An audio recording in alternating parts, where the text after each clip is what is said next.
তো hello welcome back বন্ধুরা, কেমন আছো তোমরা সকলে? আমি খুব ভালো আছি।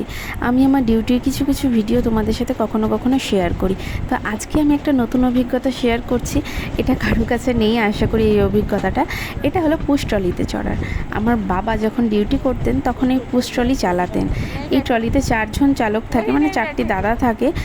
2 জন দাদা এটাকে ঠেলে আর 2 জন সামনে থাকে, পরে তারা অল্টারনেট করে নেয়। তো আমি আজকে অনেক দিন পরেই এটাতে চড়ার সুযোগ পেলাম। দেখো কেমন পা দুলাতে দুলাতে আমি এনজয় করছি এই বৃষ্টির ওয়েদারটা। আমার বাবা যখন ডিউটি করতো তখন তো অত বুঝতাম না, কিন্তু এখন বুঝি যে এটা খুব, বাবা অনেক কষ্টে এই কাজগুলো করতো, অনেক কঠিন তাদের কাছে। যদিও খুব খুশি হয়েই তারা সবসময় বাবা ডিউটি করেছে। বাট দেখো কীভাবে ট্র্যাকের উপরে দৌড়াতে হচ্ছে, কতটা ব্যালেন্স করে দৌড়ে তারপরে তারা লাফিয়ে এটাতে ঠেলে চড়বে ট্রলির উপরে। তো আমার বাবাও সেম এই কাজটাই করতেন।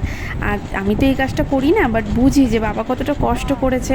অ্যান্ড আমি তার হয়তো কিছুটাই করতে পারি না, বাবার মতো এত অবদান নেই আমার। বাবা আমাদের জন্য অনেক পরিশ্রম করেছে, অনেক কাজ করেছে। ইভেন প্রত্যেকটা রেলকর্মী তাদের 100% দিয়ে কাজ করে। তো তোমরা জানাও ভিডিওটা কেমন লাগলো। বাই।